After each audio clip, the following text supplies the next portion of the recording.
ಗಂಟೆಯ ನಂತರ ಸ್ವಲ್ಪ ಬದಲಾವಣೆಯಾಗುವ ಸಾಧ್ಯತೆಗಳನ್ನು ನಾವು ನಿರೀಕ್ಷಣೆ ಮಾಡಬಹುದು. ಏನಪ್ಪ ಸದ್ಯ ಕಾಣಿಸ್ತಾ ಇರುವ ಚೇಂಜಸ್ ಅಂತ ಹೇಳಿದ್ರೆ, ಅಲ್ಲಲ್ಲಿ ಪೊಲೀಸರನ್ನ ಒಂದು ಕಾವಲಿಗೆ ಹಾಕಿದ್ದಾರೆ ರಕ್ಷಣೆ ಹಿನ್ನೆಲೆಯಲ್ಲಿ, ಭದ್ರತಾ ಹಿನ್ನೆಲೆಯಲ್ಲಿ, ರಕ್ಷಣೆ ಅನ್ನೋದಕ್ಕಿಂತ ಹೆಚ್ಚಾಗಿ. ಮತ್ತು ಊರುಗಳಿಗೆ ಹೋಗುವಂಥವ್ರು ಅಥವಾ ತಮ್ಮ ಕೆಲಸಗಳಿಗೆ ಹೋಗುವಂಥವ್ರು ಎಂದಿನಂತೆ ಸಂಚಾರವನ್ನು ಮಾಡ್ತಾ ಇದ್ದಾರೆ. ಇದರಲ್ಲಿ ಯಾವುದೇ ವ್ಯತ್ಯಾಸ ಕಂಡು ಬಂದಿಲ್ಲ. ಎಕ್ಸಾಕ್ಟ್ ಸಮಯ ಈಗ 8 ಗಂಟೆ ಆಗ್ತಾ ಬರ್ತಾ ಇದೆ. 8 ಗಂಟೆಗೆ ಒಂದು 10 ನಿಮಿಷ ಬಾಕಿ ಇದೆ. ಏನಾದರೂ ಬದಲಾವಣೆ ಆಗಿದೆಯಾ ಅಂದರೆ ಇಲ್ಲ. ಬಸ್ಗಳು ಎಂದಿನಂತೆ ಓಡಾಡ್ತಾ ಇದ್ದಾವೆ. ವ್ಯಾಪಾರ ವಹಿವಾಟು ಎಂದಿನಂತೆ ನಡೀತಾ ಇದೆ. ಹಾಲು ಇವೆಲ್ಲವೂ ಕೂಡ ಎಸೆನ್ಷಿಯಲ್ ಹಿನ್ನೆಲೆಯಲ್ಲಿ ಬರೋದ್ರಿಂದ ದಿನಪತ್ರಿಕೆ ಇವೆಲ್ಲವೂ ಕೂಡ ಕಾಮನ್ ಆಗೇ ಇತ್ತು. ಮತ್ತು ಈ ದಿನಸಿ ಅಂಗಡಿಗಳು, ಚಿಕ್ಕ ಪುಟ್ಟ ಅಂಗಡಿ, ಕಿರಾಣಿ ಅಂಗಡಿಗಳು ಇವೆಲ್ಲವೂ ಕೂಡ 6-6ವರೆಗೆ ಓಪನ್ ಆಗಿದ್ವು ಎಂದಿನಂತೆ. ಬಟ್ 10 ಗಂಟೆಯ ನಂತರ ಸ್ವಲ್ಪ ಬದಲಾವಣೆಯನ್ನು ನಾವು ನಿರೀಕ್ಷೆ ಮಾಡಬಹುದಾ ಅನ್ನೋದಕ್ಕೆ ಪ್ರಶ್ನೆಯಾಗಿ ಉಳ್ಕೊಳ್ಳುತ್ತೆ. ಇನ್ನೊಂದು 2 ಅವರ್ಸ್ ಕಾಯಲೇಬೇಕು. ಮಗದೊಂದು ಕಡೆ ಪ್ರತಿಭಟನೆ ನಡೆಯುತ್ತೆ 10 ಗಂಟೆಯ ನಂತರ ಹಲವು ಕಡೆಗಳಲ್ಲಿ. ಬಟ್ ಬಂದ್ ಅಷ್ಟರ ಮಟ್ಟಿಗೆ ಯಶಸ್ವಿ ಆಗುತ್ತಾ ಅಥವಾ ಇಲ್ವಾ ಅನ್ನೋದಕ್ಕೆ ನಾವು ಇನ್ನೂ ಸ್ವಲ್ಪ ಹೊತ್ತು ಕಾಯಲೇಬೇಕಾಗತ್ತೆ.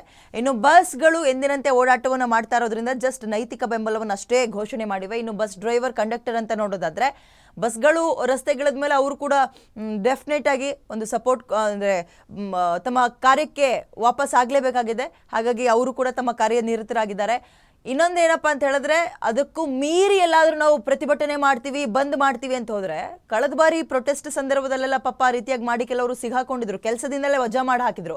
ಆ ಭಯದಲ್ಲೂ ಕೆಲವರು ನಮ್ಗೆ ಯಾಕೆ ಬೇಕಪ್ಪ ನೈತಿಕ ಬೆಂಬಲ ಅಂತ ಹೇಳಿದರೆ, ನಾವು ನೈತಿಕ ಬೆಂಬಲ ಅನ್ನೋಣ, ಕೆಲಸದ ಪಾಡಿ ಕೆಲಸ ಮಾಡೋಣ ಅಂತ ಕೆಲವರು ಸುಮ್ಮನಾಗಿರೋದನ್ನ ಕೂಡ ಗಮನಿಸ್ತಾ ಇದ್ದೀವಿ. ಇನ್ನು ಆಟೋಗಳು ಸಿಗುತ್ತಾ ಅಂದರೆ ಡೆಫಿನೆಟ್ ಆಗಿ ಆಟೋಗಳು ಕೂಡ ಸಿಗ್ತಾ ಇದೆ.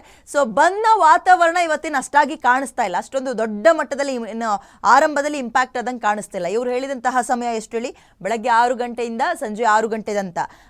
ಈಗ ಎಲ್ಲವೂ ಕೂಡ ಸಹಜ ಸ್ಥಿತಿಯಲ್ಲೇ ಬೆಂಗಳೂರು ಮತ್ತು ರಾಜ್ಯದ ಹಲವು ಜಿಲ್ಲೆಗಳಲ್ಲೂ ಕೂಡ ನಾವು ನೋಡ್ಬೋದು. ಒಂದೊಂದೇ ಏರಿಯಾಗಳನ್ನು ನಿಮಗೆ ತೋರಿಸುವಂತಹ ಪ್ರಯತ್ನವನ್ನು ಕೂಡ ಮಾಡ್ತೀವಿ. ಇನ್ನು ಯಾವ್ಯಾವ ಏರಿಯಾದಲ್ಲಿ ಹೇಗೆ ಬನ್ನ ಬಿಸಿ ಏನಾದರೂ ಇದೆಯಾ ಅಥವಾ ಸಹಜ ಸ್ಥಿತಿ ಹತ್ರ ಇದೆಯಾ, ಇವೆಲ್ಲವನ್ನ ನನ್ನ ಕಲೀಗ್ಗಳು ಕೂಡ ನಿಮಗೆ ಕ್ಷಣದ ಮಾಹಿತಿಯನ್ನು ಕೊಡ್ತಾ ಹೋಗ್ತಾರೆ.